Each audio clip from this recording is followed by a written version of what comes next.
Good morning. Good morning. Good morning. Good morning. How are you?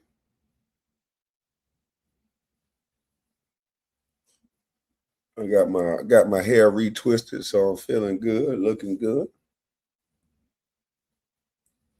Scalp is nice and breathing. I don't like getting my hair twisted, man. Rhonda Jones became a member. Salute, salute, salute, salute.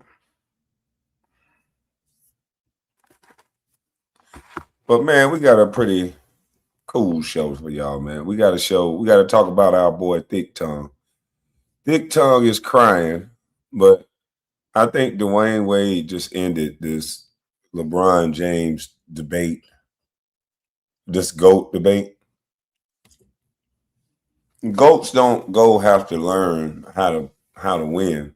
As Dwayne Wade said. Dwayne Wade said he felt bad. Like he let LeBron down. Like he didn't teach him enough. Mm-mm-mm. I'm gonna let y'all hear. Hold on. Top of the AM, Ken. Salute, salute. But LeBron fans, ouchie, because I know this is more than y'all can handle. Y'all might start calling D Wade a yag. Y'all might. I don't know. I don't think y'all can handle this because the narratives that you guys are putting out are about to get busted up. Everybody in the NBA knew LeBron didn't really know how to read the defense. There was stories out about Shane Battier having to teach him. Stories out about Dwayne Wade. Could he whoop teams with his natural ability? Yeah, he was that good.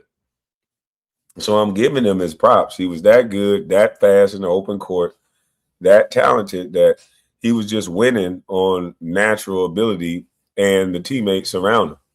He's played with some of the greatest players in the game. But when you don't evolve that game and when you start playing against other top athletes and you start playing against a system and you're only one guy trying to run around like a locomotive and you're playing against, let's say, the disciplined Spurs, you lose. When you're playing against the disciplined Boston Celtics, you lose. So here's where, most people that are not understanding of the game like others, they'll just look at a bunch of numbers and say, oh, man, you hating. Sherry, a member for 44 months. Salute, salute. Appreciate it. Yeah, they'll just go straight to the you're hating without examining what you actually saying. You can still say that this person is great, a great player. But if you're going to do this whole GOAT debate, which I've said you should probably not do because you're going to take away from the other player that you're talking about.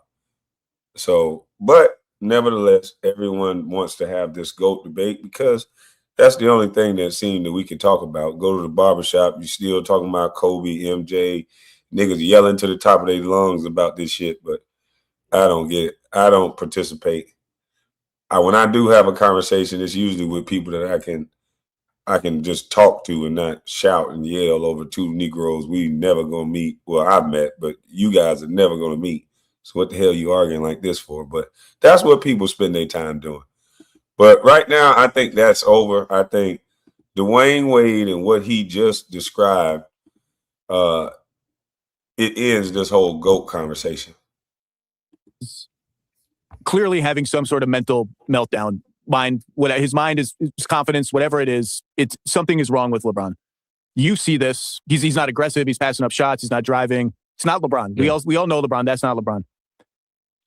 Was there a conversation you had with him during the finals trying to get to the root of it? What's happening? We need you to snap out of it? Or did you just say, I can't get in, this is his thing to sort out? Or did you just think it'll sort it? We all know who the media scapegoat was. That's but I'm glad he didn't. I'm glad he did not. Because it taught him going forward. No, not even that. And I said, at that time, I'm so glad that you guys didn't win in that manner.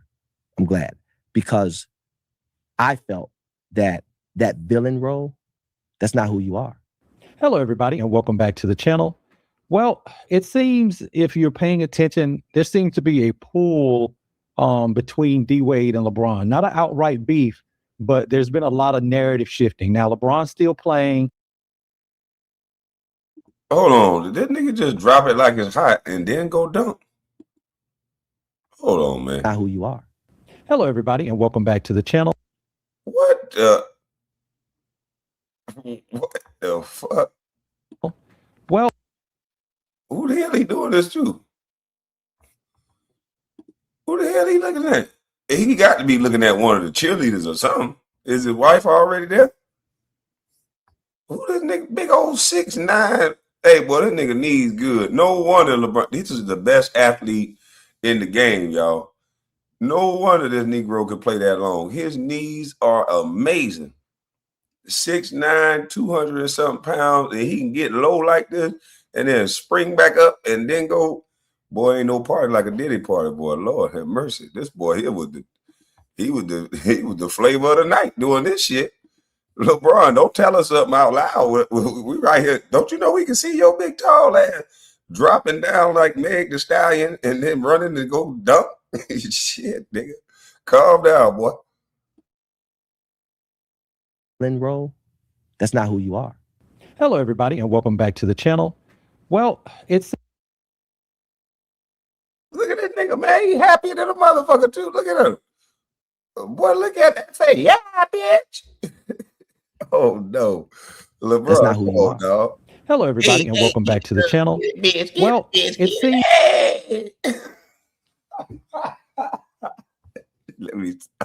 Let me stop. They finna flag the shit out of me. Sensitive, man. That's not who you are. hello, everybody. Hey, get it, bitch. Do your shit. Hey, hi, girl. Pool Man. between D Wade and LeBron. Not an outright beef. Oh, man. I don't know. That's just me. I see something different. I don't know. Been on record before because everyone felt like him joining. I had one of them. He's spoken on record before because everyone felt like him joining. The Miami Heat and Dwayne Wade in his prime with adding Chris Bosh was kind of a very weak move. And, LeBron tried to get out from under that at one point. He made a statement saying, and Wade in his prime. Yo, this is a celebrity party right here. This is a celebrity hookup. Hey, let me tell you what I mean by that. These Negroes ain't probably seen each other in years, months. But boy, when they see each other, they act like they goddamn love each other. Watch this bullshit. They act like they love each other, ain't gonna call each other, ain't gonna answer. Motherfucker, one of them ain't gonna remember seeing the other. Look at this shit. They be acting like, yeah, boy, what up, dog? Yeah, I love you, boy. Love for life. Oh, good to see you, boy. How your family doing? If you call them motherfucker, you'll know. Them cameras running, they know how to put on that Kool-Aid smile.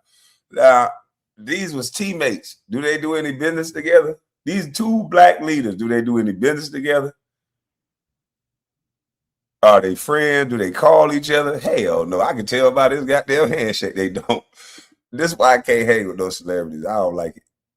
I got one or two I hang with. But they call me. These Negroes, I can tell they don't talk. Look at you, boy. Then he just rub them. Look at you, boy. You looking good, boy. I like the outfit. It looks just like yours. Stop it. Yeah. These motherfuckers be fake as hell. Yeah, man. Come on, dog. These niggas got helicopters. They can just helicopter to each other. Why the hell you looking like you just missed this person? You niggas got smartphones. Use it. Shit, use it. They got my ugly ass cousin in the chat. He called. I talked to him yesterday. I ain't got to know how he doing. I ain't got to think about ask him how he doing. I know how he doing. I just talked to the ugly motherfucker. I'm just saying, people be fake, man. He would have been the same even without going to Miami. And you listen, nobody capes for LeBron more than Shannon Sharpe. And even Shannon Sharpe couldn't agree with that. LeBron said about his time in Miami. Hell no, I vehemently disagree. I strenuously disagree with what he said. At the time that he had arrived in Miami, he had two regular season MVPs and one finals appearance through his first 7 seasons. LeBron, do you realize the reason why you got into the GOAT conversation? Because of what transpired in Miami? You won 2 more finals MVPs. You won 2 more regular season MVPs. You went to 4 straight finals. LeBron, how can you say that your career was going to be the same without going to Miami? LeBron, I'm not so sure. Had you not gone to Miami. What you mean? How can you say this? See, y'all got this man like a spoiled ass little kid. Every time he get touched, he think he's supposed to have a foul. He don't want to get touched. He's the only guy in basketball that think that you supposed to just let him go to the rim. Nobody's supposed to touch him. And then he just do a whammer jam. I don't understand. Back in the day, you going to get met with some force. And then you had to go through that force. But LeBron flops and flounders around because the media has told this young man for the longest that he's the chosen one. And what happens? You can raise a kid right now. And from the day that kid is born, you call him the chosen one. And what that kid is going to develop is that kid is going to develop an ego so big that you can't coach him because he's going to be the coach. You can't tell him what to do because why would you be able to tell the chosen one what to do?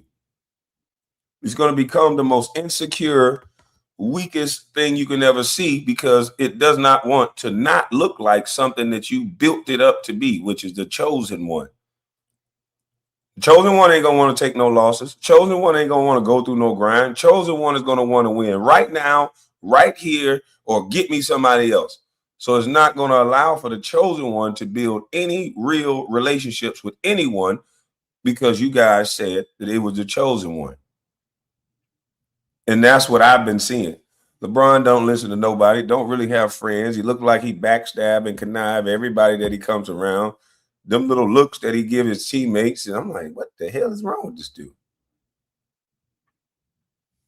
The media has created something that they can't control. This guy is just a lust for attention, a lust for stats, a lust for validation from others. This has become weird. And then now you have so many people with such fandom that you can't even have an opposite opinion that's backed by professional facts. This is crazy. But let's keep going. Let's hear what we're going to get to what Wade said.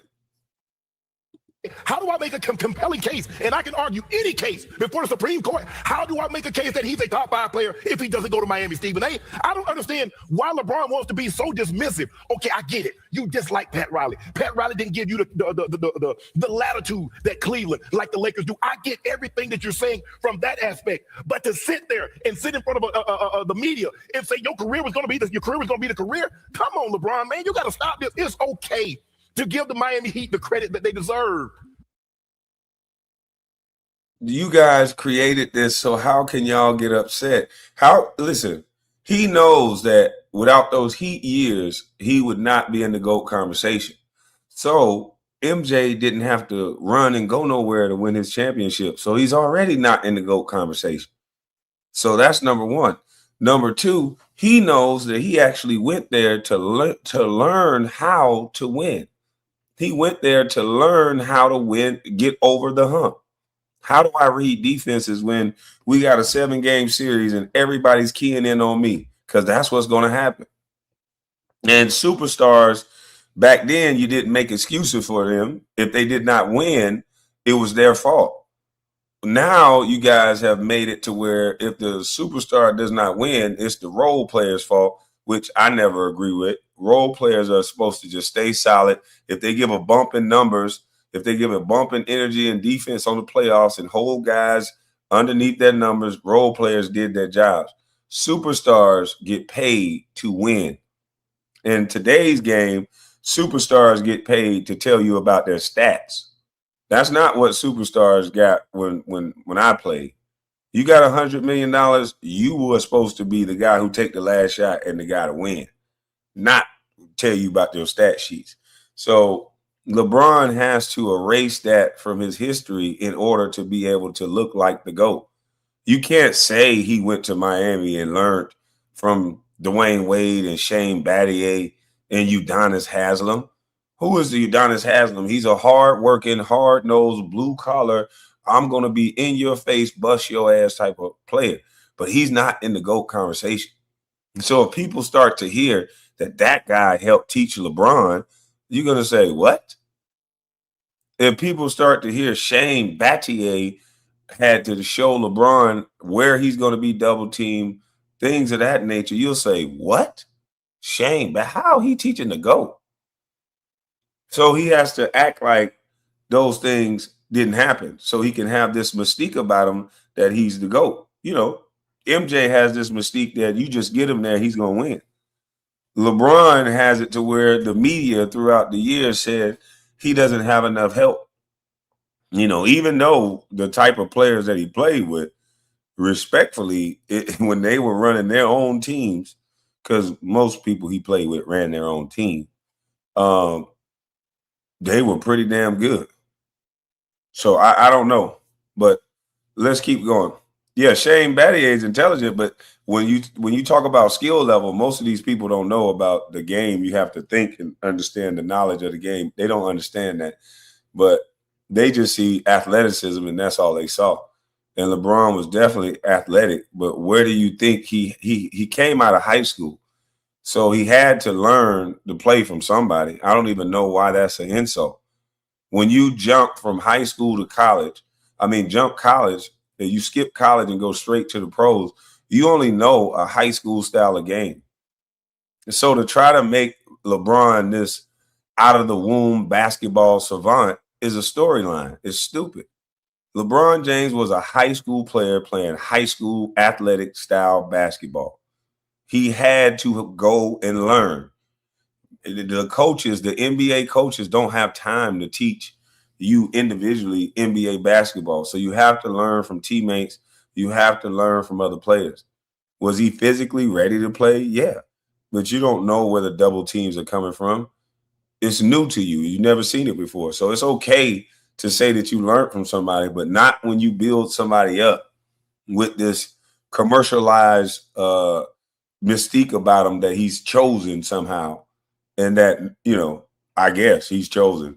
But that doesn't mean the chosen one is still not going to learn an NBA style of game. It's new for him. Man, I almost caught a heart attack. I cannot believe I am so proud of you right now. I thought you were going to disagree. This touches my heart, Shannon Sharpe. I didn't believe you were capable of such a thing. Come on. With LeBron, we are marching lots. It's supposed to be a debate show. But damn it, ain't no debate here. No. Because you're 1,000% correct. What the hell is wrong with you, LeBron? Now, that's always hilarious because Stephen A. couldn't believe Shannon went against him. But it's obvious, why he made that decision. And recently, D. Wade was talking about, he was asked a question about, LeBron by Zach Lowe, and he was talking about the 2011 NBA Finals. And now that's one, if you weren't around, you don't remember it. D. Wade was actually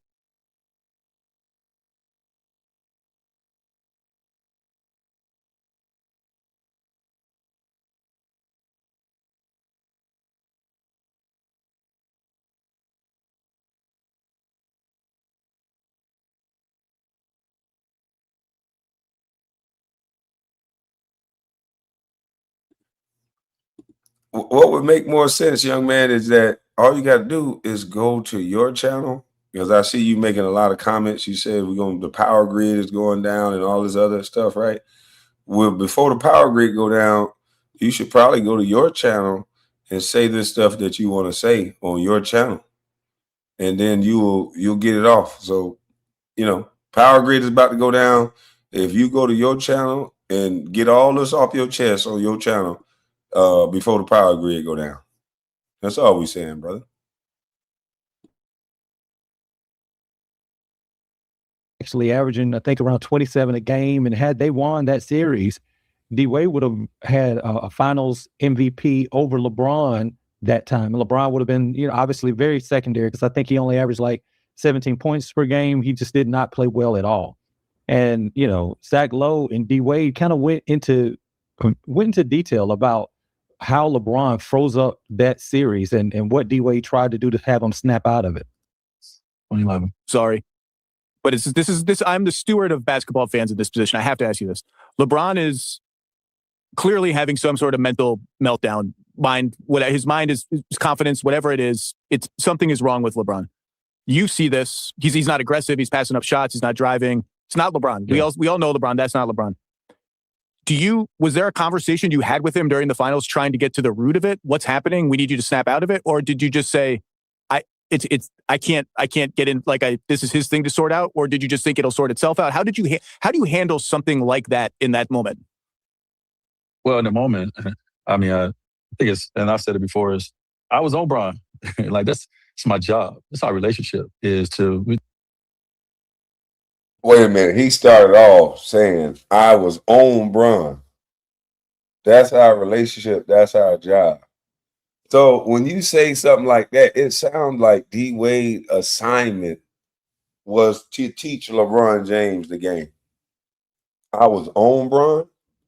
You say that? Let's say like a lesser player, a rookie, a younger player. Listen to the verbiage. For us, I was on Bron. It's my job. That's our relationship is to two of the best players in the game is to make sure that we're pulling it out of each other. And going into the Dallas series, I felt we had two mismatches. I felt that no one can guard me and no one can guard him. And so I'm like, it may be a better team overall, possibly, but we got the two best players. Even though Dirk is one of the greatest players ever, I thought in that series that we possibly could have the two best players from a mismatch standpoint.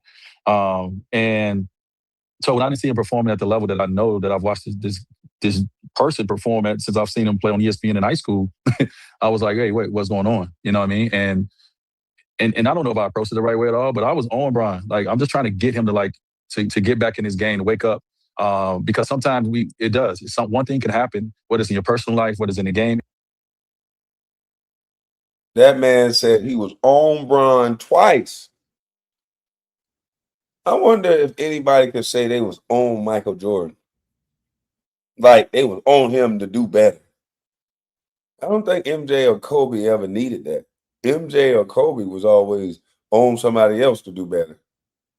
But Dwayne Wade is speaking, and I'm pretty sure fans now are going to say, F Dwayne Wade, he jealous, he's a hater, he's a B, he don't know basketball. This is arguably the best two guard to ever play the game is saying that he was on LeBron, like riding him, showing him the ropes, teaching him, trying to egg him on to get better. LeBron was already a vet. He's already spent 7-8 years in the league. Nobody can be on a 7-8 year vet in the league. They're both I think they came in at the same time. So no one should be over the other one. And the way that he's talking, he's definitely the bigger dog in the yard. He's on LeBron. And it can just knock your flow and your rhythm off. You know what I mean? And sometimes you need something to happen to go well for you. You need someone to say something. You need someone to believe in you, someone to get on your ass, whatever it is. And I tried the approach. We're best of friends. Someone to get on your ass, whatever it is. LeBron James, the GOAT, Dwayne Wade said he needed to get on his ass in order for him to rise to the occasion, I guess. Flow and your rhythm off. You know what I mean? And sometimes you need something to happen to go well for you. You need someone to say something. You need someone to believe in you, someone to get on your ass, whatever it is. And I tried the approach. We're best of friends. And so we spend a lot of time together. And so I wanted to get to the root of it because, bro, this is why we got together to do this. And so he couldn't get out of it. I don't know, what it was. He struggled a little bit. And I go back and I look and I felt like in that series, I probably, because of the mismatch situation, I had the best series, and I had a chance to actually win Finals MVP, and we won a championship. I had a really good series.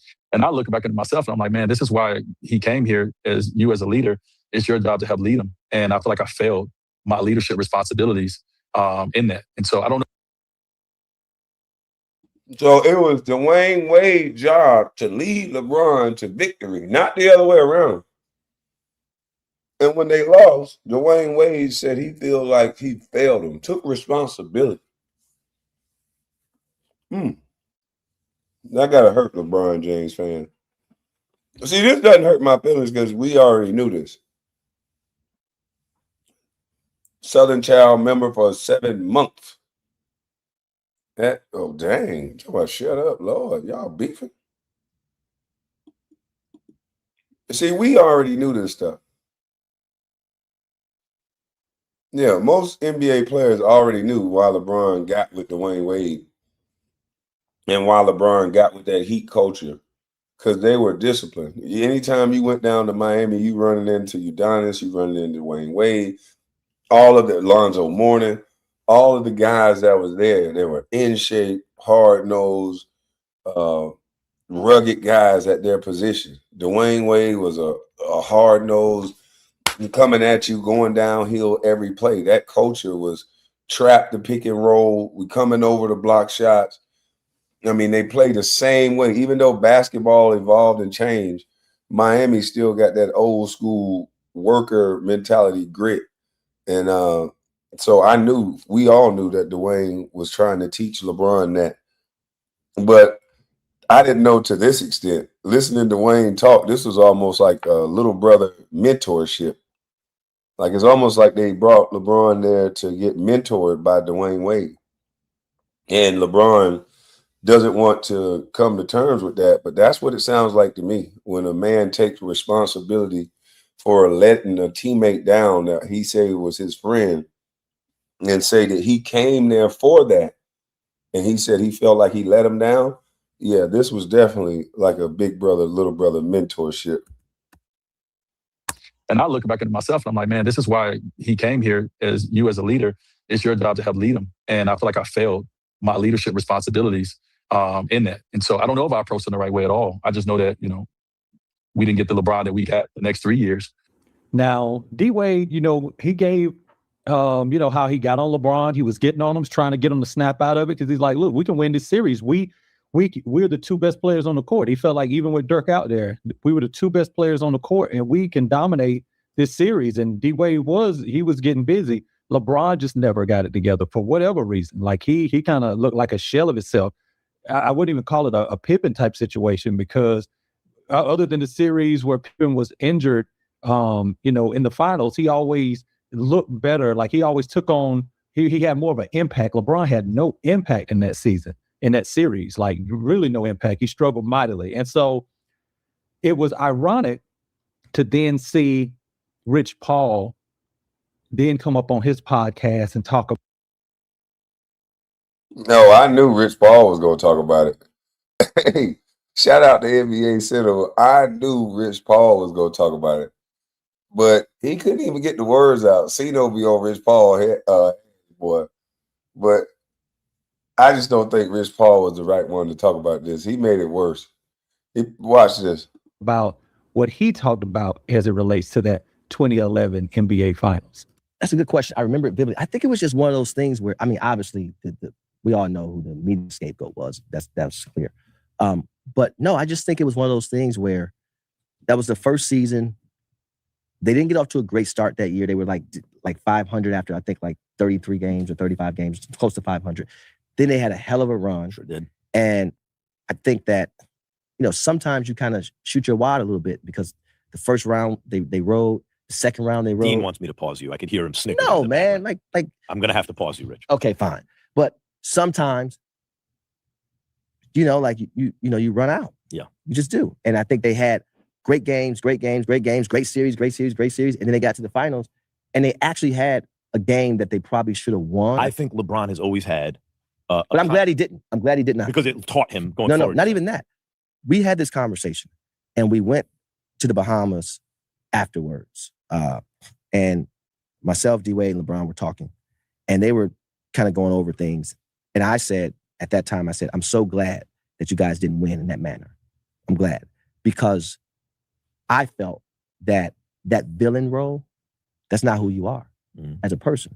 And if God allows you to win in that capacity and you carry that with you, that's going to spill over outside of basketball. And so this loss was preparing you for what's coming next. And also turns him into more, there's this humility involved, and it turns him into more of a sympathetic figure. Yeah, without that loss, you don't get the 3-1 comeback. Right.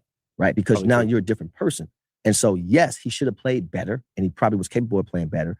But I just feel like, man, when God prepares you for certain things, you don't know why, and you just have to go through it. You hear this shit? Hey, listen, man. It's okay sometimes to say that the better team won. They outplayed us. What's wrong with that? Why do people got to make everything so trivial? They got to make everything like they got to protect the mental of the other players. No, it's simple. You might have been the better team, but we were better than you on the day. Give other people their props. They don't want to get. This is what I don't like about this chosen one, this online new era. If someone is better than you at something or they win, give them their props for winning. You want your props when you win. When LeBron and them win, they throw parades. He won because he's the greatest. It's this, it's that. They lift him up. But when he lose, they can't even give the team the credit that beats him. That's that elitist bullshit that I don't like.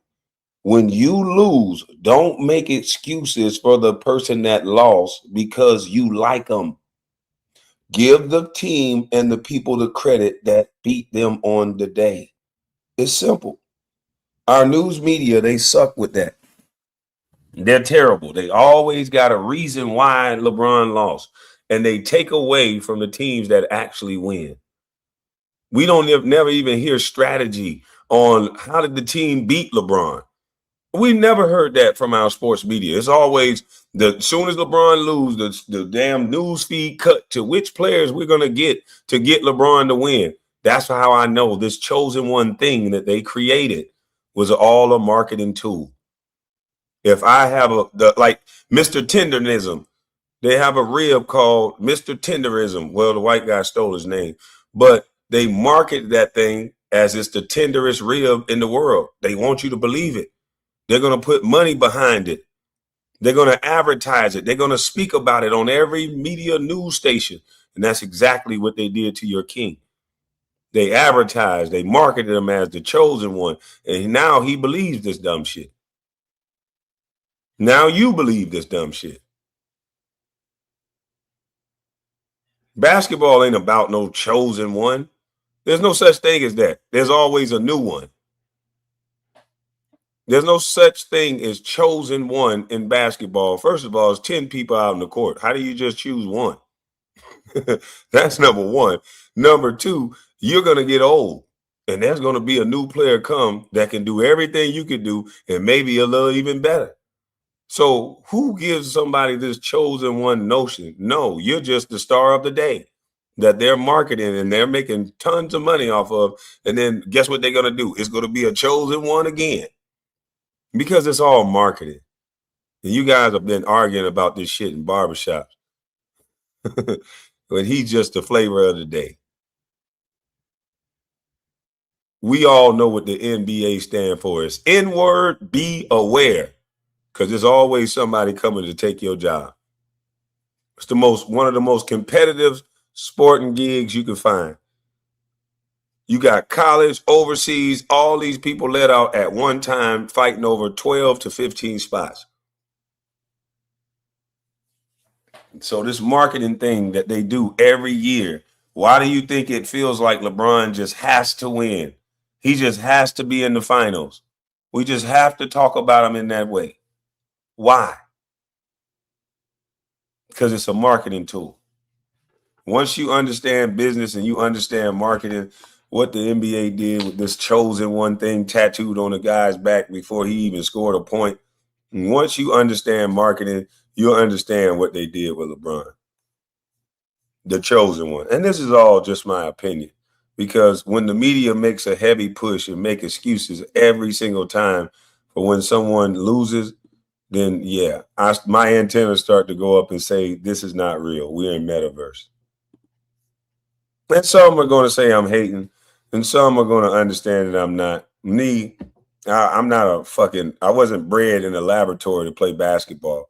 I don't feel like just a basketball player. I'm the motherfucking landlord anyway, so I feel great. So there's no need for me to be jealous. Matter of fact, I'll be at Home Depot with the peasants later. As LeBron called us regular folks, peasants. I'll be at a Home Depot with the peasants later. Wow.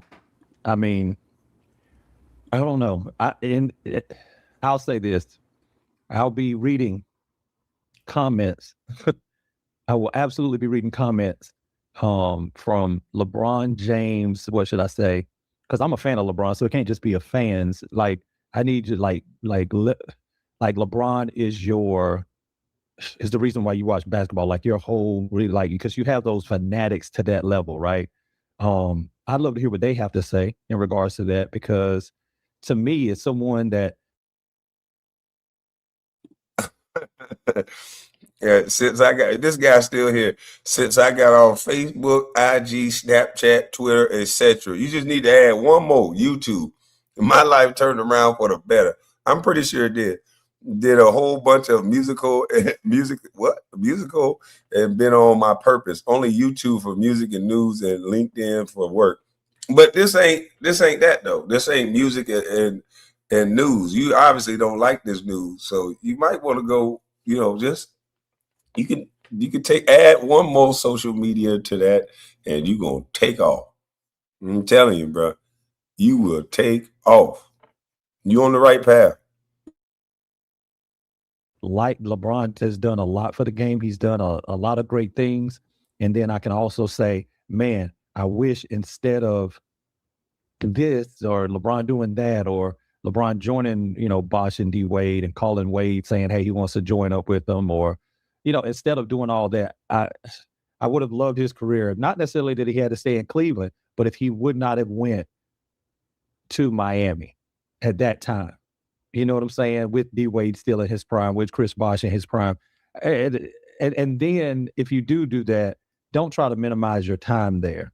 And then don't put your media guy, Rich Paul, out there to say he's glad you didn't win because of the villain role. Let me just say this. For any of the listeners that believe that, oh God, if any of y'all to believe that, I don't know. Like, Bro, I guarantee you they believe it. I got they go to you, they believe it. Every narrative these people put out, they believe it. He was the villain role. Ain't nothing LeBron can do about people being mad that he left Cleveland. Do you think they started liking him because he lost? They was happy he lost. They wanted him to lose again. They burnt this jersey and said they hope he win no championships ever in his career. So I just don't understand why he thought that made sense. Yeah, I'm glad y'all lost because it just shed that villain role. How were you a villain because you left and did that? Y'all didn't think y'all did nothing wrong. Y'all said y'all was just getting in the open market. But people didn't like you after he lost. That just don't even make no sense. But hey, you give somebody a mic and let them talk nice and they'll say any kind of stupid shit. But people will give them the benefit of the doubt, though. I can sell you some oceanfront property in Oklahoma. You know what I'm saying? Just reach out to me, hit me in the email, and I got a property I want to sell you. Buy it without saying it, but it's oceanfront and it's in Norman, Oklahoma. How about that? And it's as is. Oh boy, I ain't gonna lie though. I will say this. What really bothers me is after LeBron has that poor series, then him, D Wade, Bosh. I don't know how much Bosh had to do with it, but I know him and Wade. They tried to reach out to CP3 after they lost in 2011 to try to form a big four. That they were planning to bring in CP3 to pair with LeBron, Wade, and Bosh. And we was talking about me coming to Miami. Mm-hmm. We was talking about me coming to Miami. We was talking about who gonna have.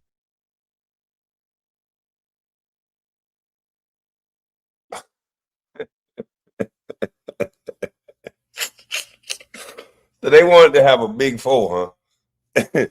And they still would have been talking about how great this guy is. If they would have got Chris Bosh on this team, they would have still been talking about the greatness of LeBron James. He had to play with all the legends of the game. To even hear that they was having this conversation, that is fucking nuts. Why would all of them want to be on the same team? And you Negroes look weird as hell on this hot dog or whatever the hell y'all niggas sitting on. talking about me coming to Miami. Mm-hmm. We was talking about me coming to Miami. We was talking about. See, this is why I don't go on no vacations with yeah, what the hell are they doing?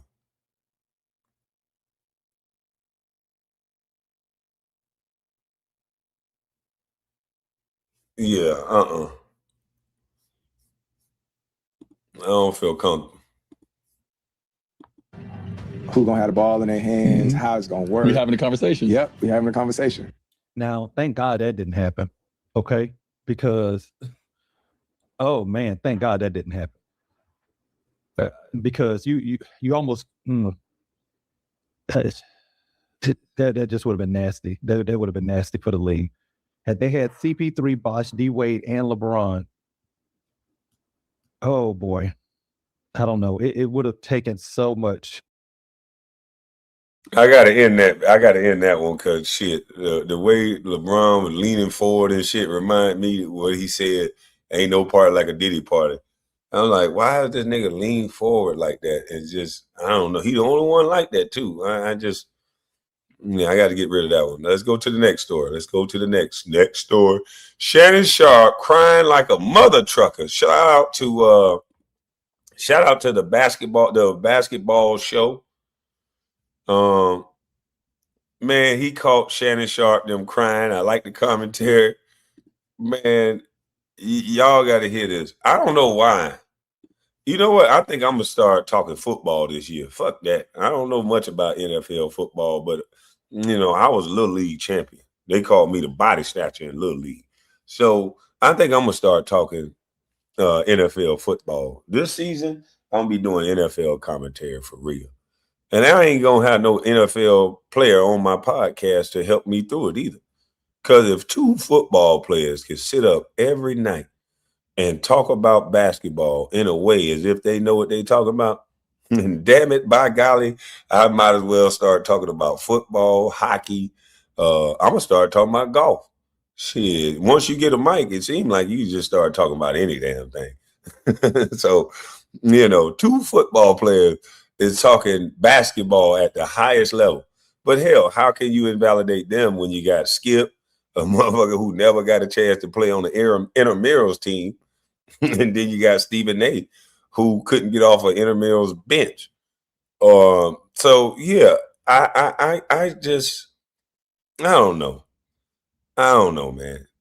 I just don't get it. Up is down and down is up. If you call me a bust, I at least would think that a bust is more well-versed in basketball than people who not even qualified to be a bust. These people wouldn't even be a boop, let alone a bust. The fuck do Shannon Sharpe know about basketball? What do Ocho Cinco know about basketball? Hell, they said Ocho Cinco was just fast. He didn't even know how to read his own routes in football. Well, that's just what they said. No offense. I like Chad Ochocinco. I think he's funny. But that's what they said. But I just don't think the NBA, and I don't think people want you to know anything about basketball because they want it to be all entertainment.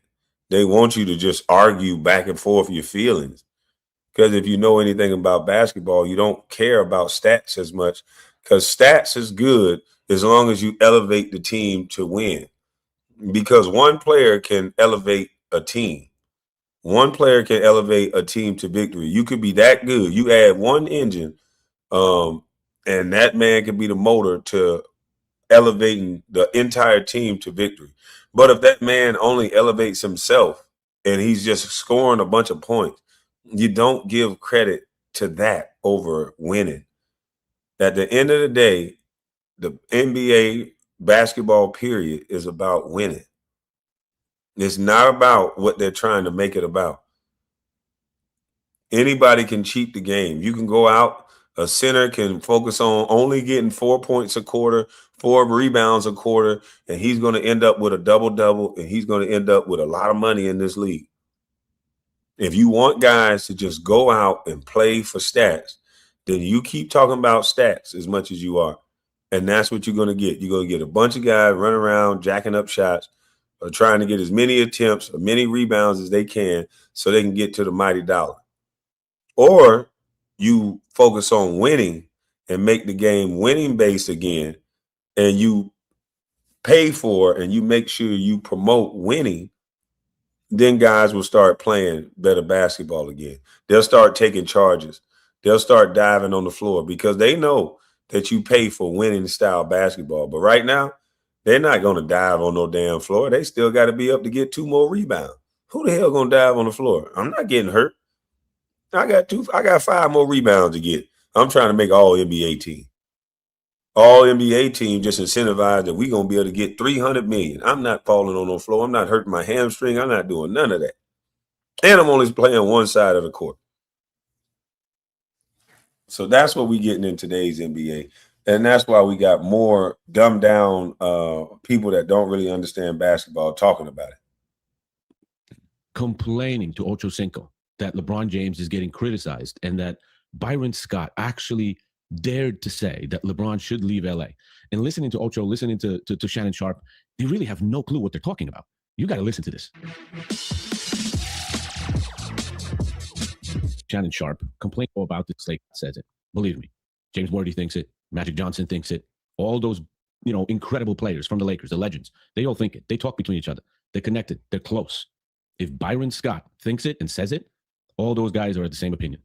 Believe me of that. So I want you to listen to the clip from Shannon Sharpe and Ocho with them talking about Byron Scott's comments and kind of not being able to understand why he said that. And some of the crazy stuff that comes out of their mouth is just boggling to me. So listen to those comments, and I'll interject at certain points as we go. Former Laker Byron Scott wants LeBron James off the team. Scott said, I think it should be his last year here. He don't have to go home, but you got to get the hell out of here. Ocho, are you surprised to see Byron Scott publicly calling for LeBron's departure? That wasn't AI? Byron Scott really said that? You heard me on? Byron Scott really said that publicly? That's what he said. Yeah, he's on his podcast. So, as I've said many times, and I kind of pride myself with my... I'm going to get past this part because he's just going to say that Shannon Sharpe was wrong. He wasn't on his podcast because he wasn't. He was on somebody else's podcast. So that way, or maybe he actually does, because LeBron is not the same LeBron of old, but saying that he needs to leave LA and Luka just be the only person there that is somewhat consistently outside of Austin Reeves makes no damn sense. So why is LeBron? Chad, how did that make no sense that when LeBron was not playing, the Lakers was the second team in the West? We already got a good glimpse of what Aiden looked like the comeback player of the year. Now he looks like the old Aiden that everybody was pissed off about. And in Aiden's defense, it looks like Aiden, if he's not getting the ball, if he's not getting touches, then Aiden is not going to be interested in playing on your team. Aiden likes to touch the ball. Aiden likes to get touches. He's going to rebound, run. He's going to do everything based on whether he's touching the ball. If you look at Aiden in the beginning of the season, he was getting that little pocket shot. He was getting lobs. Aiden was running. Aiden was running the floor. He was looking good. And when LeBron came back, there was no more shots for Aiden. They were starting to go to LeBron. And so then Reeves passed to him less because he still got to get his shots. And Reeves has been out. And Luka, he's Luka, So the whole team had to go through growing pains. All because LeBron came back. But we can't say that because that means you're hating. But we can talk about everybody else, and that's not hating. It's just one person. It just seems like you say something about it's hating.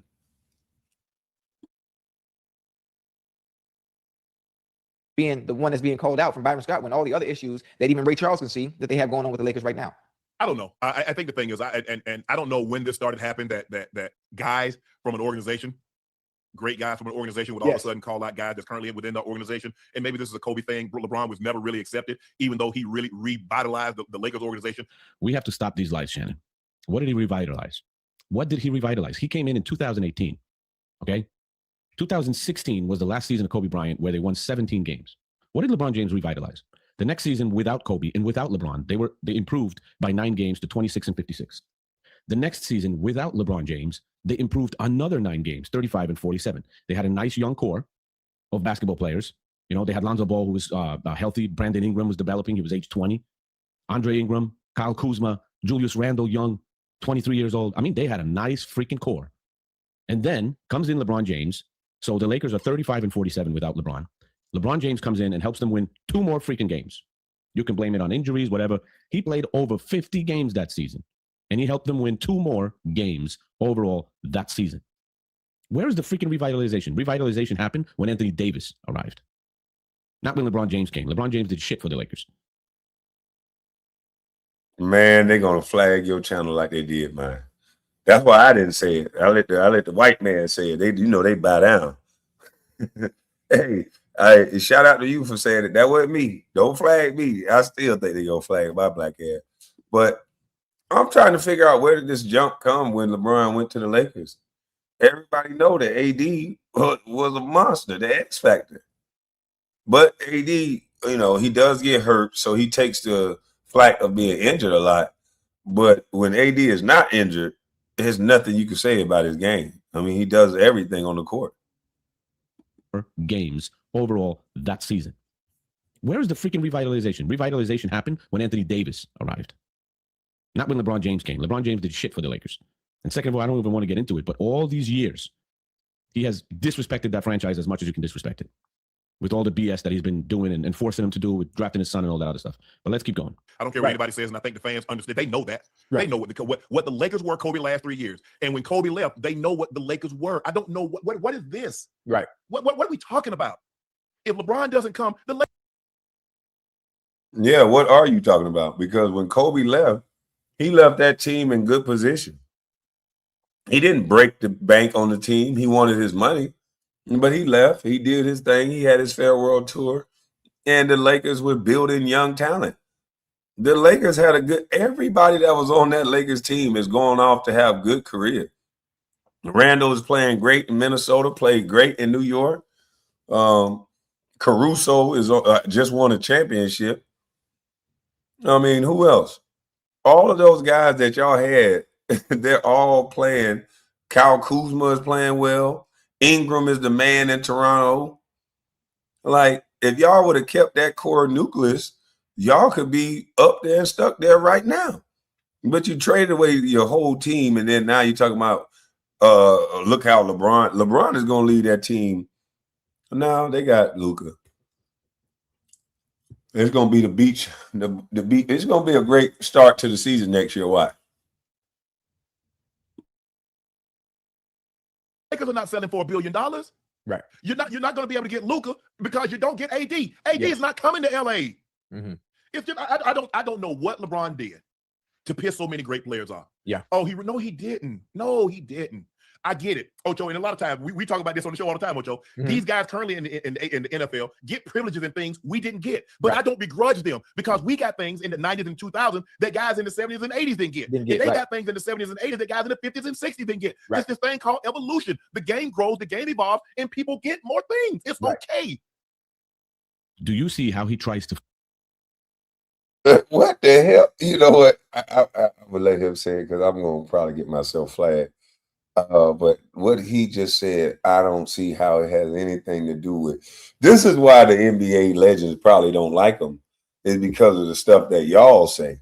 But I'm gonna just see what he's saying, and then I'll give my commentary after that. Frame it like the old players are jealous of what the players have now, are jealous of LeBron James and all that other stuff.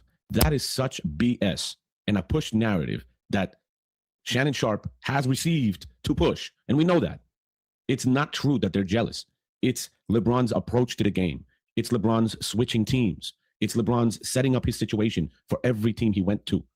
It's LeBron's manipulating rosters. It's LeBron's playing on one side of the court and not the other. It's LeBron's blaming of his teammates and coaching. And it's the media making excuses because the media will make an excuse for everything he just said. Like, I literally can rewind this back and stop it at everything he said and give the media narrative that they gave for what he's saying. He's right about everything he said. Let me see. It's LeBron's approach to the game.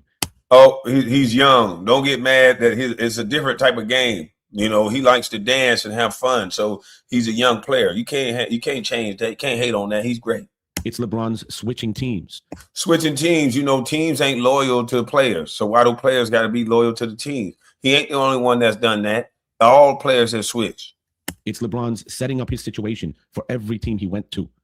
LeBron is the greatest. He should be able to set up his team wherever he want to go. He's the greatest. It's LeBron's manipulating rosters. LeBron, if I had the power to manipulate rosters, I would manipulate the roster too. He's the greatest. It's LeBron's playing on one side of the court and not the other. He old. He can't play but on one side of the court because he old. Let him play on one side of the court because he's the greatest. It's LeBron's blaming of his teammates and It is their fault because he's the greatest. coaches. It is the coach's fault because he could be the coach because he's the greatest. That's what these people see. Byron. Well, then what you can't see because he's the greatest. That's how they answer the damn questions. That's exactly how they answer the question. If it's LeBron telling the coach what to do, he's supposed to be able to tell the coach what to do. It ain't no damn, you got to be coachable, Brian. No, Phil Jackson wrote a book about Kobe. Motherfucker, you uncoachable. No, I ain't dealing with this bullshit. Wrote a book down. Got his ass coachable after that. You got to do something to get these diva attitudes. All of them are like that. When you are great, shit, I'm like that a little bit. But the more you go up, the more attitude you got. These motherfuckers be weird. You can't just tell a coach what to do. You got to have a strong personality to deal with somebody that think they know every goddamn thing.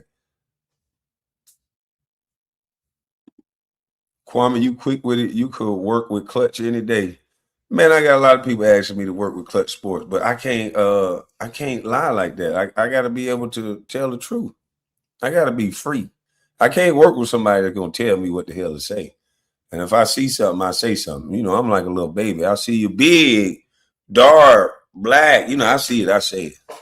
And I don't know no better. So I ain't for every company. That's why I work for myself.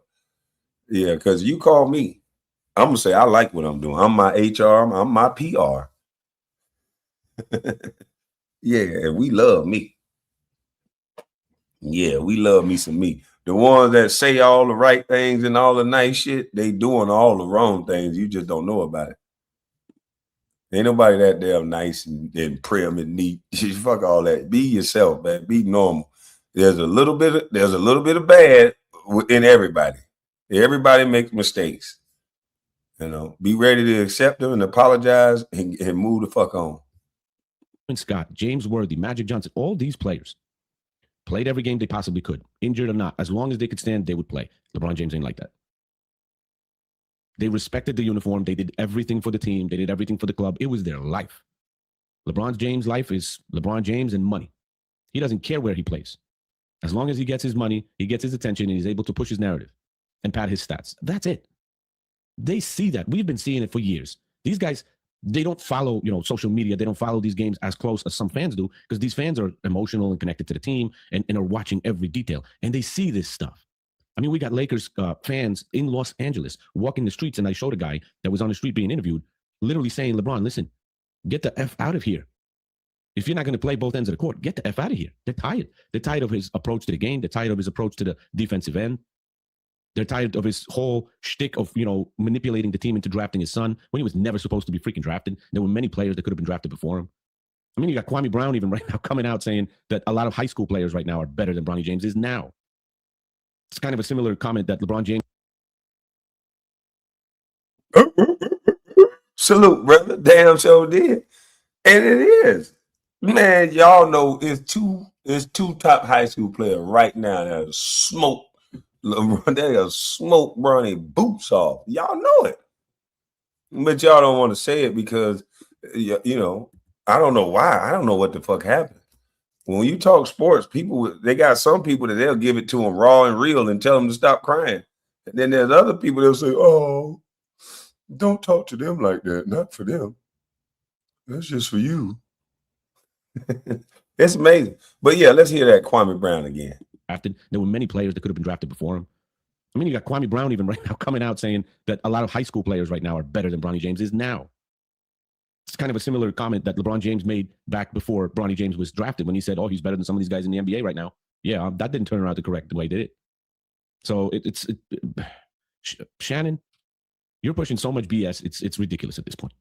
Let's keep going because they actually got more to say. But this notion that LeBron James is the only one that's ever had power within an organization. Mm-hmm. Do y'all realize that a man won a championship and Magic had a falling out and he says it's either him or me? And Dr. Buzz fired the coach that won an NBA title. Yeah. That happened. Larry Bird did the same thing. It happens. But for some reason, anything that goes wrong, that is the reason why. That's right. What free agency was meant to do. So you mean to tell me you want free agency and then want guys to stay? If that was the case, what was free agency for? What was free agency for, Ojo, if guys are not going to move around? Yeah. Listen, this I agree on with Shannon Sharpe. That's what free agency was made for. Free agency was made for the player to be able to make a decision if he wants to stay in the club. Maybe he's got a better option somewhere else or whatever. But it wasn't made for shielding the player from fans and ex-players of the team that were really connected to it from judging them for that move. It allows them to move. It's their decision to make. That is 100%. You still say it was a weenie dog thing to do. This is what the go along, get along game for real. Salute, salute. Member for 48 months. Of course, they're always tearing down other players to lift up with LeBron. People can't see that. It's still this whole there can only be one Negro thing. So there's always this push to make LeBron great. And then they say, what? He's a black man. You tearing down a black man. No, in order for you to make this one thing look like this, you tearing down a bunch of black men. Now you're doing it with his son. Anybody that come close, LeBron take their job. He can't hoop. I don't know what the hell is going on, but hey, we got to say it looks good. We got to say what we got to say. But I don't. And you don't either. So just don't. Say what the fuck you want to say. 100% correct. And that's fine. But it does reflect on your legacy. Moving around, quitting on teams. This isn't good enough. I can't win here, so let's go somewhere else. And doing it freaking 3 or 4 times during your career. You look at that, and fans are used to a different approach. Are used to a competitive approach. Like, shit, these guys keep beating me year after year. I got. Boy, I fucked that one up. That is what the go along, get along gang feared. She said, feared, KB. I got it the second time. That's 50%. Let me light this shit back up. To get him finally, you know what I'm saying? Not run somewhere else and team up with other superstars to get that team. People are never going to respect that. He's still the greatest. You better respect it. Bootney Farnsworth said, super sticker, $10. Please appreciate that. Salute. Bronny can't play. I won't defend him, but his dad, a made man. His dad is good, but you're right. He is a made man. He's made by NBA. He should have branded that shit on his back. You can't be mad at people for that. People love underdogs. Not making yourself a super team everywhere you go and, still win freaking 4 titles in 22 seasons, which is a terrible, terrible, disastrous record. And you can say he's been 10 straight finals. Who gives a shit? You just had a GM from the Cleveland Cavaliers tell you that for 4 years, there was literally no team that could even compete with the Cleveland Cavaliers, and he had a crazy, easy road to the finals. Well, here comes your 10 straight. They had nobody to compete with. Everybody was in the West that was good. So all this stuff that they seem to not remember and omit for some reason because it doesn't fit their narrative to protect their king, we're tired of it. We're tired of it. We're done with it. We don't want to listen to it no more. So end it. Like, I'm telling you, my gut feeling is 75 to 80% of people, of NBA fans, are waiting for this guy to just freaking retire. Just want him to retire. Just let the game move on. Get the hell out. Not off the Lakers. Get the hell out the freaking NBA. Oh, man, whatever it is, it is. But Shannon's got to stop getting so emotional about this thing. Because it is what it is. LeBron James, with his decisions, whichever they might be, and he had full power to make them, 100%. But shout out to the basketball show. Yeah, I don't understand why Shannon Sharpe gets so emotional about it. Like, he talks so passionate, like LeBron his son or something. Like, nigga, you just reporting the sports. Like, keep it back to business, Shannon. Take your emotions out of it. Wear a T-shirt when you talk about it. Don't wear that sweater. When you wear that sweater, that knitted sweater, like grandma used to knit, you be wanting to fight people and shit. So don't wear that sweater, man. Wear T-shirts, man. Damn, man. You too big to be that emotional, too. This is a big old gigantic Negro, boy. He do LeBron like it. Nobody ain't do LeBron like nothing. Relax. But hold on, we got Colin Cowherd. Let me go to the part where they had the conversation, because it was a quick little conversation.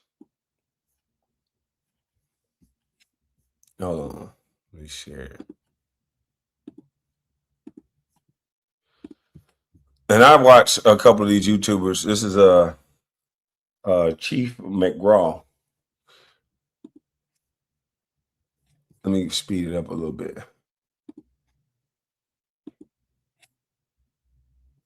Not too that damn fast. Him go from the Lakers.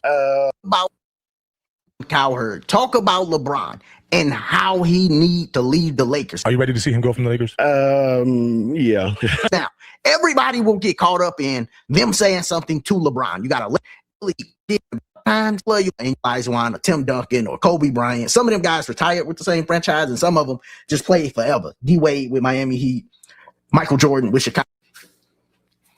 LeBron recently said that it's harder to play now in this NBA than it was back in the day. Bro, not even close. The fast break.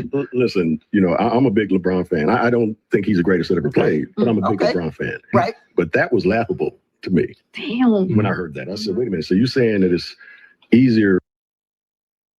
Byron Scott, you don't think he's the greatest to ever play? You in trouble, buddy. Hope you saved your coins. You're going to get fired, I believe.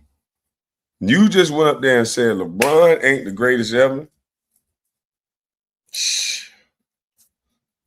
You don't plan on coaching no more? To play in the 80s than it is today. What y'all think?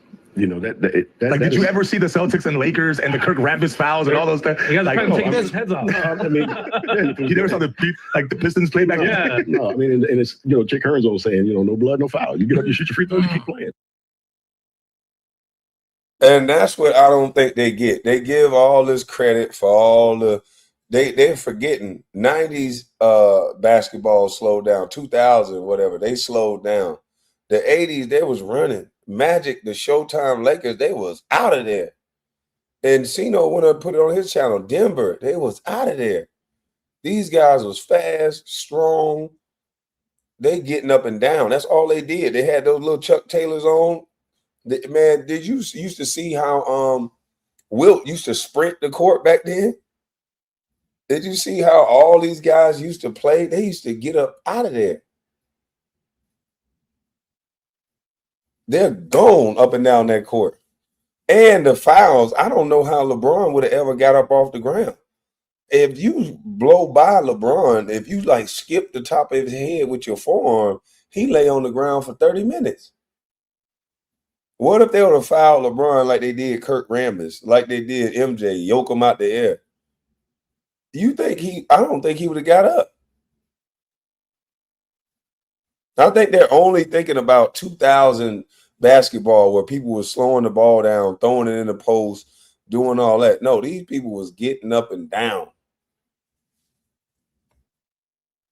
knocking each other out, bleeding in the middle of games, busting each other's nose, getting a rolled ankle and just taping over the damn whole top of the shoe.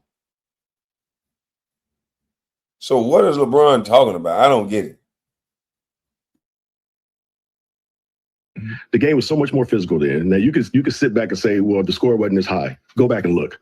You know, our scoring, you know, we had probably between 12 to 15 teams averaging over 100 points a game. Mm-hmm. You know, so the pace of KB, did LeBron hit your baby mama while you was in the NBA? That's why you mad at him this early in the morning. Did LeBron hit my baby mama? It's a nigga not named LeBron hitting my baby mama and I ain't mad. What the fuck are you talking about? It's a baby mama. It's somebody hitting your baby mama. Based on the way you coming up here defending a man, it's going to be a nigga hitting your wife. You worried about men too much, nigga. I'm giving a commentary on the game and you worried about if somebody had sex with a woman. That shows your immature pea brain. Now, poof, be gone, Negro. the game was just as fast as it is today. I don't think the guys, you know, we played 94 feet because everything was predicated on getting the ball inside and out, right? They play 60 feet today because everything is predicated on shooting threes. Yeah.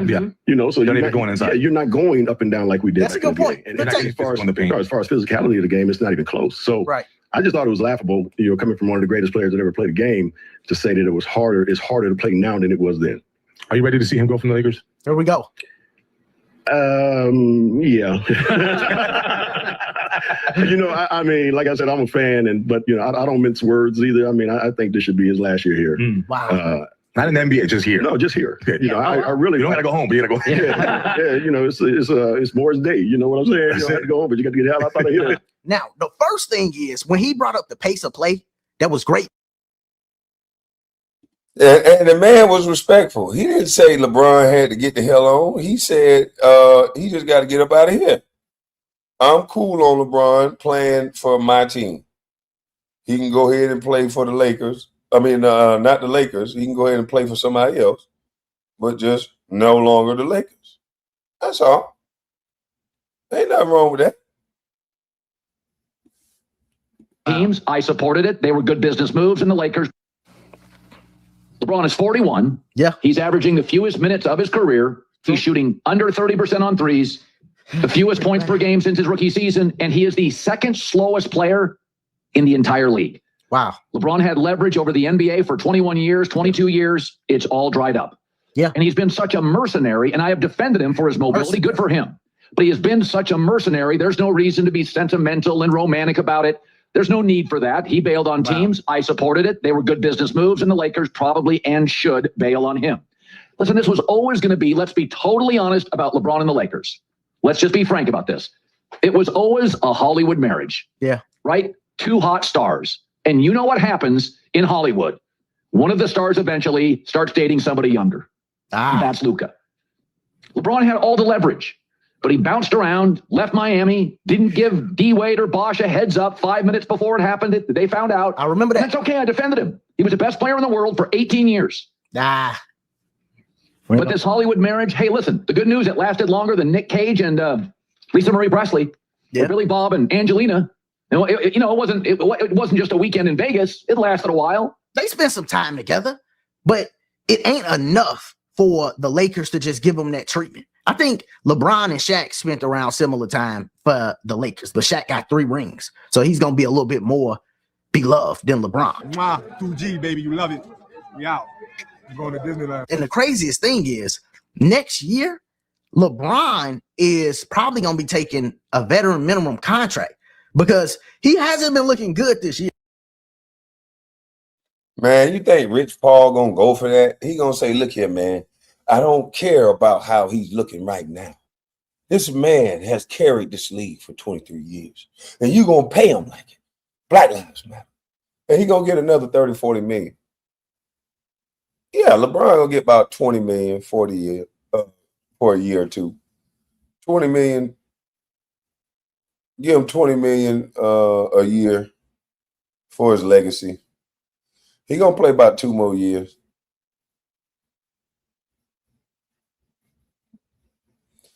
Your cousin, the number 1 LeBron fan, he want to get on the panel?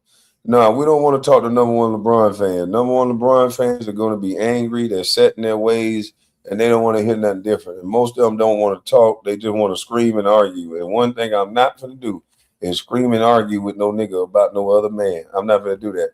And most of y'all don't have the, y'all get so worked up about this dude. It's crazy. That's how I know it's manufactured. Niggas don't get worked up about your own cousin, your brother, your sister. You get worked up about LeBron, though.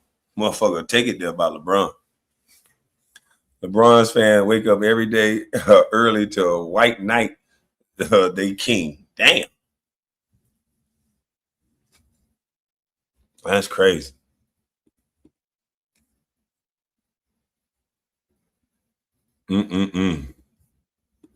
If you've been watching the season, he had a stretch where he looked cool, but currently right now, he's looking bad on the court. I mean, he's like airballing layups and stuff like that.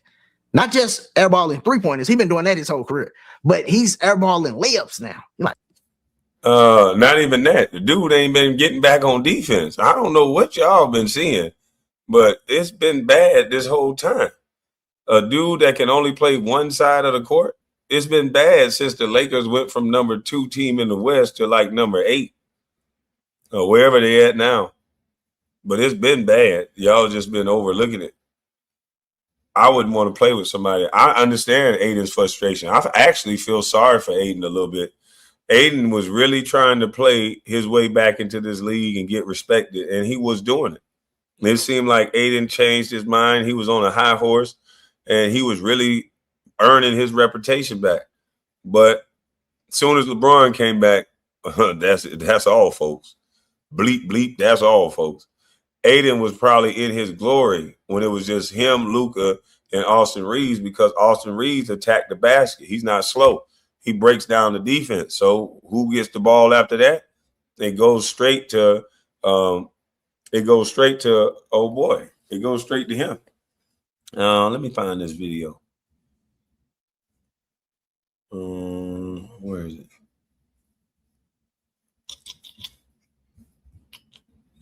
Was I on my other page when I was looking for it?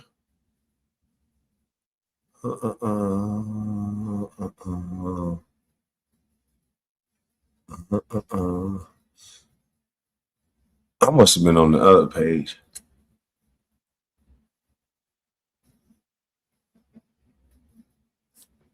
Damn it. I must have been on my other page.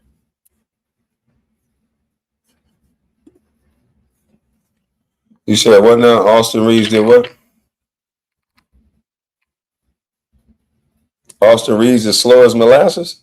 Well, how the heck he get to the basket and the free throw line like that? I'm not talking about foot speed. See, there's a difference between foot speed and being able to break down the defense and be crafty. And Austin Reeves can get by his defender. I don't know how he does it, but he does it. And the numbers was reflected of that. He was getting to the basket, and he was throwing lobs, and he was to Aiden, and they was playing well. They looked well. Luka loves a center that can catch lobs. And both Aiden and the young fella off the bench can both catch live. Shoot, the joker they got off the bench could catch live better than all of them. I'll take Reeves over LaBalco these days. We got a lot of these Lakers fans in the chat. Hold on, man. This might make for good conversation. Now, I ain't finna stay on here long because, you Negroes will get emotional. Let me see if the real LeBron James fans going to come up here. I highly doubt it.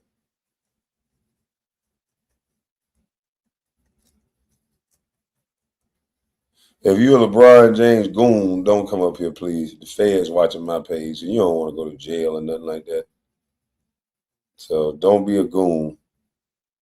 Be the fan that you are.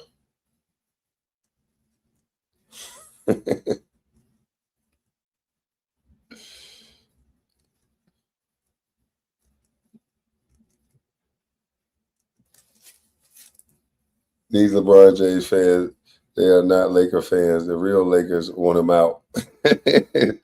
Boy, they were yelling at him in the streets to leave.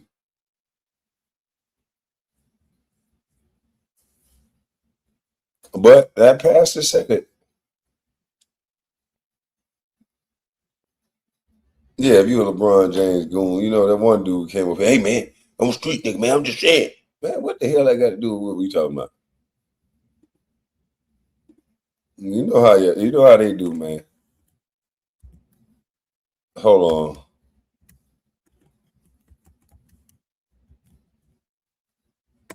on.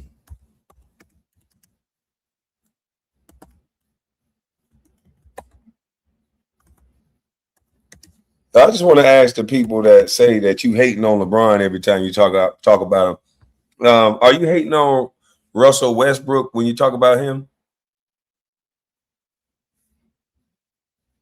No. Is it hating on Russell Westbrook when you talk about him? Is that hating on a black man? Is it?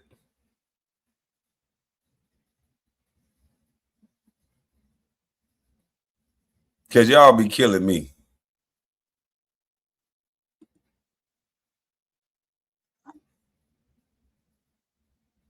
Y'all be killing me with this bull stuff. Hold on, let me put an overlay up. Kwame, you dumb? Ain't nothing wrong with being dumb sometimes. FHFB. You on the show, FHFB.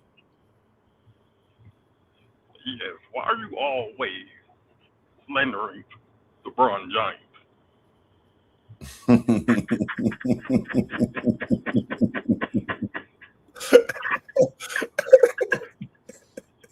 I'm too high for this shit, man. Y'all crazy for real, man. KB, I was just playing with you on 2K Wizards off the haircut with y'all and Jordan Stackhouse. Okay, man, that's what's up. LS, what's up? What going on with you, KB? Ain't that? Man, look, man.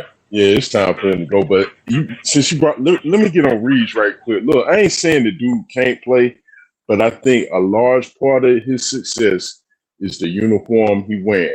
If you put him on the Hawks like Kerr blew it and got Kuminga over here, I don't think we're gonna see Reeves be the player that he is in LA. Right, not the 52. I think he is getting a favorable whistle when you're in that golden jersey. But I do think his aggressive style, he would be about a 25, 22 a night guy. With Kuminga, you see what Kuminga doing out here in Atlanta? Bruh. I mean, Kerr. I believe Kerr did what management wanted him to do to Kuminga because Kuminga wouldn't take the low ball contract that they wanted to give him, and they wanted him to accept. Yeah, it would have been better for the team, and maybe they should have explained it to him like that, but they didn't. They just wanted him to take it, eat it, and threw him under the bus with him going out the door talking about his family coming in, taking food and all this silliness. Man, look, dude, the guy can play. And what I fear for him is that I've been hearing that Ant-Man want to come to Atlanta because this the crib. And, I mean, you can't begrudge him of that. He want to play for his home team. I think Kuminga might end up being a journeyman. And his game is where it is, where he shouldn't never be a journeyman. But, you know, the I don't think he's going gonna be a journeyman. I think another team, even if Anthony Edwards come to Atlanta, they'll just have to swap Kuminga out, and then he'll just run Minnesota. But I think people done got a chance to see what Kuminga can do.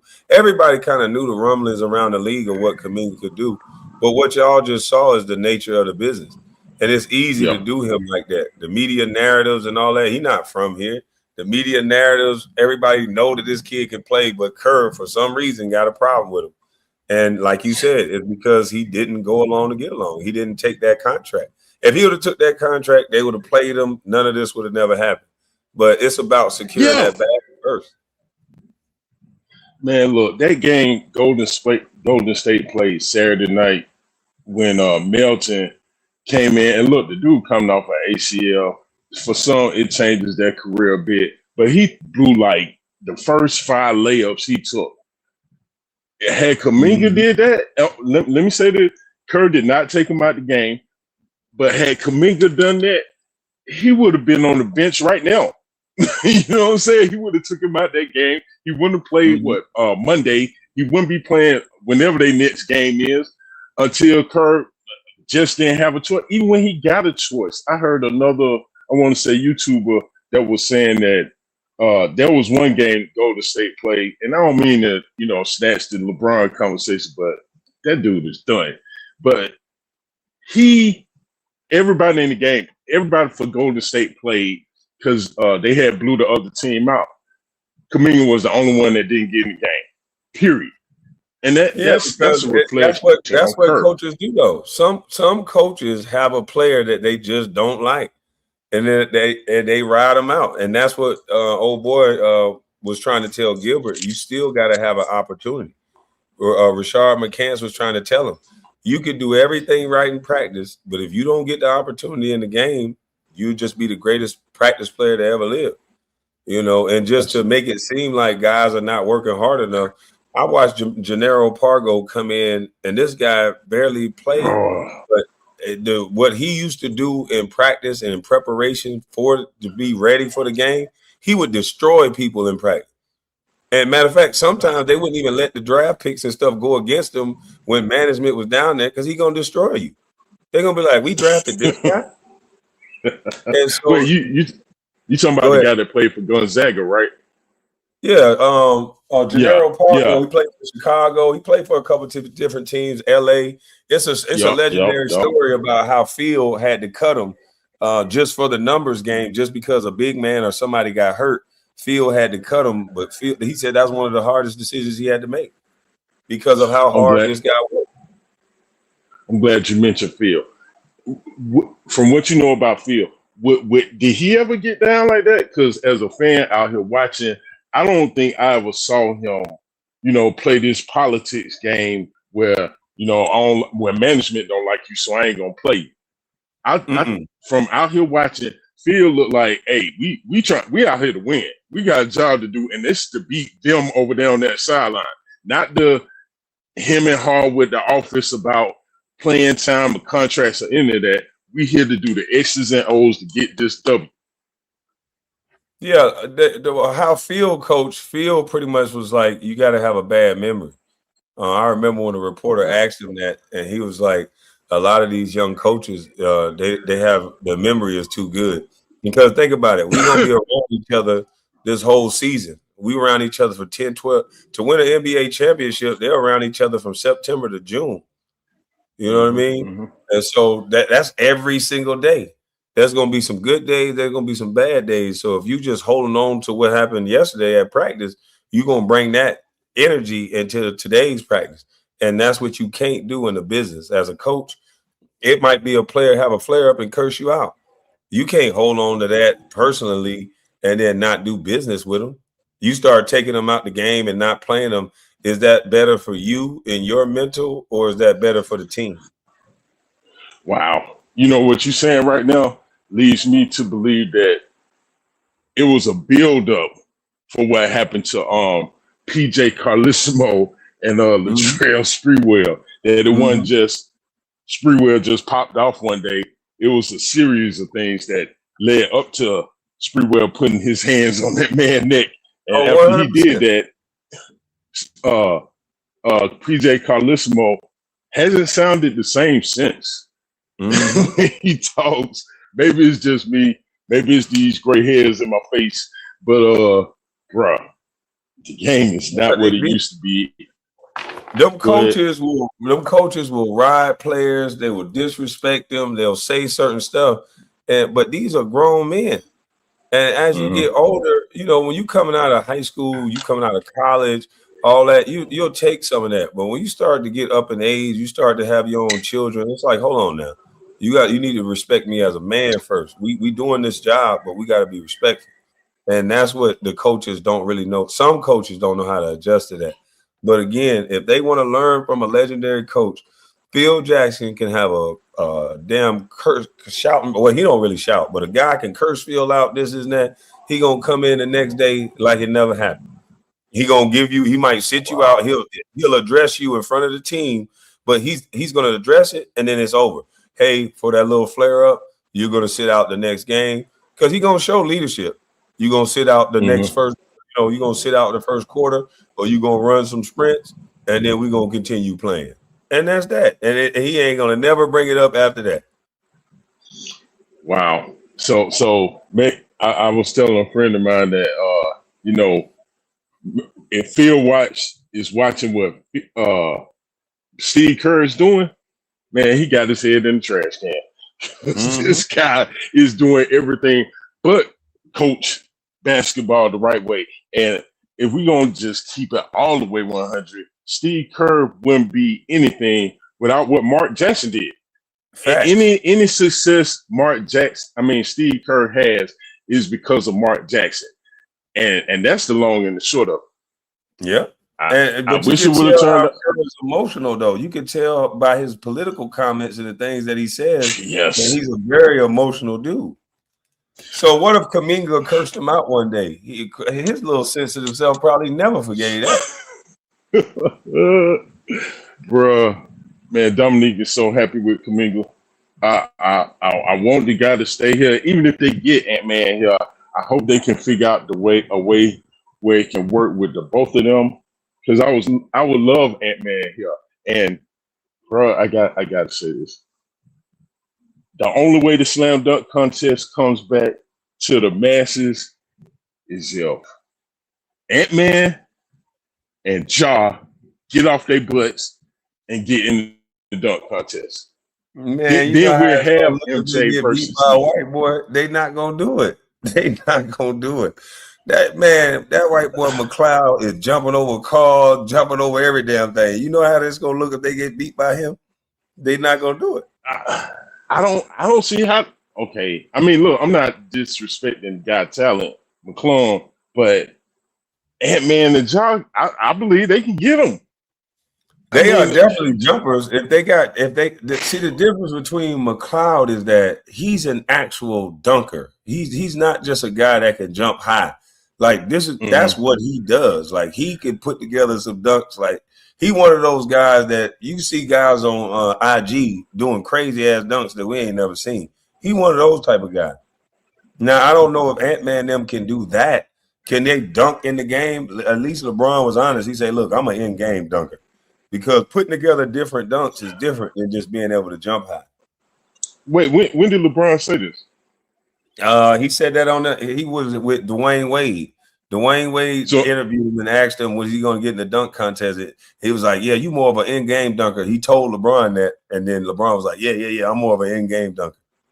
Yeah, nah, he just going along to get along with that conversation. I mean, look, I could be wrong, but bro, ain't nobody trying to hear that. If he wasn't saying that when he was coming in the league, ain't nobody trying to hear that. Because look, he had plenty of time between whenever this interview was with Dwayne Wade going backwards to get in the dunk contest. And he was in the dunk contest in high school. I think he won one in high school.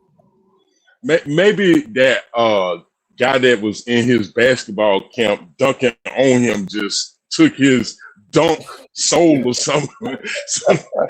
After that point, he was like, talking about Lenny Cook? Nope. Yeah, bruh. He didn't even get. Did he ever even get a shot at the league?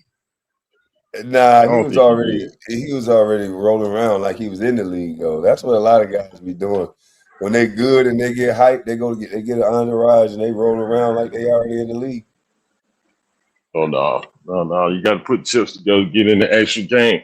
But bruh, I guess to end this, LeBron, it's time to go. You've been knowing it's time to go. The longer you stick around, and I think it was Rob Parker that said this, the longer you stick around, the worse it's going to get. And, bruh, with Byron Scott coming out and saying, it's not going to get better. And I don't know who he's going to play for next year because he don't got the choice. Come on, man. You know who he going to play for next year. If he played for any other team, than the Cleveland Cavaliers to get his farewell tour, what would make sense? The only other franchise that can hold a superstar like that is New York, like maybe New York Knicks. But what other franchise is he going to go to that's legendary and that he can get a legendary send-off? He going to have to go back to Cleveland. Do you think Cleveland will take him back? They'll take him back for the storyline. That would be the biggest story in the NBA. Yeah, they're going to make a shit ton of money. They already ain't winning like they thought they were gonna win. They'll send a few pieces. They're gonna get LeBron for a veteran minimum now. So of course they'll do it now. Wow. I would get LeBron for a veteran's minimum for him to play on my team alongside the young talent that we got. We ain't gonna win with him. Give him his farewell tour and get him up out of there. And bring his son in, right? Yeah, they're gonna get Bronny and they're gonna get Bron. And then don't let Bronny get comfortable and start playing good games, boy. Shit. Oh boy. We'll build another stadium. They're gonna be a package deal. Man, you think LA gonna keep his son? If he gone, I don't think they keep him. Absolutely not. Absolutely not. They did him a favor drafting his son. And if they don't get rid of him, bro, I'm about this close to being so done with the Lakers. Period. Look, I haven't heard anybody say this. Maybe I'm the first, but real Laker fans never wanted LeBron. When they announced it, bro, I felt like when I heard Tupac was going to death row. I didn't know these people were gonna die, meaning Kobe and Tupac, but I did not like it. From the giddy up, I didn't like it. It was some great music. I'm not gonna say it was some great basketball, LeBron, but it was some great music for Tupac. But I just didn't like the writing on the wall I saw at all. Well, you know, Tupac grew up on the West Side. That's great. I ain't want him on death row. I didn't want him on death row. I feel just for the aesthetics. Hey, but he could have did Me Against the World Part 2, and that would have been fine. But he brought death row up in the Snoop. If Bronny contract not guaranteed next year, he out of there, buddy. Absolutely. No, he already did 2 years, didn't he? Yeah, they say it's not guaranteed next year, so he out of there. Right. Maybe they'll double back and pick up Quincy Olivar, the homeboy from over here in the ATL. They probably ain't. Hey, but you seen I didn't know he was from Atlanta. You seen that little white he guy went to Westlake. that number 10? He been killing. Who? That white guard the Lakers got, number 10, I believe. He's been killing. He took Johnny's spot. Oh, you talking about begin with an F? I can't think of his name. But he been shooting the lights out. Yeah, well, look, man. They still weak on defense, but that boy can shoot. Yeah, man, but they don't play defense anymore. They'll get rid of LeBron where they're not on 4-on-5. And see, that's the thing that people don't understand. If they get young, you can scheme around. You can scheme around players that are slow. You can make defensive strategies for players like that. You can't make strategies for lack of effort. And LeBron can't get an effort. He's 41 years old. Who the hell plays NBA basketball this late in the game? Man, that's crazy. Oh, what's your boy name? Kurt. Is it Kurt Thomas? Yeah. Is he still? But Kurt Thomas was moving there doing limited job. We just gonna stop you from getting to the basket. We're gonna show on the pick and roll, and I'm gonna pop and hit this jump shot. That's it. If you're asking me to do something else, it's over with. Hey, and Chicago used Robert Parrish the same way. Yeah. So it's room to play, but you got to be willing to play a specific role. LeBron want to still be considered the man. Want to start. Yeah, that's a problem. Well, he built that in his mind. Could he still help a team in a limited role, like you say? Yes. LeBron can average around 15, 18 points, 10 rebounds, 10 assists, 8 assists. He's not going to do that. He want the 25 to 22 the career averages, and that's not going to help a team because he's going to have the volume. Look, he could have still had exactly what you're talking about if he would have did the same thing that Shaq should have did. Learn how to shoot free throws. Learn how to shoot free throws. That's your point right there. That's the major average that you want because you get into the line. You hit your free throws. It's over. Oh, yeah, it is. Like that three-pointer. Did you know LeBron James can earn $40 to $75 million in streaming rights for a documentary of his retirement? I think he's going to make more than that. If he returns to Cleveland, he's taking that. Yeah, I think he can make more than that. With his son going to be there on the court, too? Oh, man. Daddy's son, man. He can make more than that shit.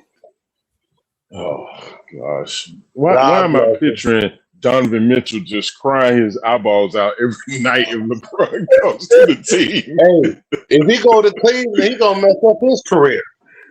Yes. No, Bronny gonna be the starting two guard. The point guard. Donovan gonna slide over to the two. Like I say, he gonna mess up Donovan Mitchell's career. Stop it, KB. You trying to be a comedian right now? Y'all, hold on. So what y'all saying is y'all don't believe in Bronny? What? What? I believe in Bronny when you come out of retirement. Oh, I ain't coming out of retirement. Okay, then. Okay. He had 27 already in the preseason game. Let me say it like this. KB, my broke back ass could come in the NBA then if he's gonna do that. What you mean? You ain't had 27 in no preseason game, Nathan? Man. And Bronny has? I can hit an open shot. I might can't run up and down the court, but I can hit open you out shot. of it there, man. That man scored 27 points. I think that'll transfer into what? 15 points in the league? Maybe. Wow. If he's scoring 27, if he's scoring 27 in the preseason game, he should at least average 8 points. Right. In the real league. Right. Okay. And what's his average in the real league? Like what? 0.1. 0.1. There you go. Oh man, I think KB trying to start his career as a comedian right now. About sliding the wedding. Oh man. And KB, put that swagger down, man. I don't know what the hell you saying up here on the panel. I can't even understand you. I don't got my swagger in my hand yet, but you the word. I can't understand what you saying today, Nick. Asking us laugh though.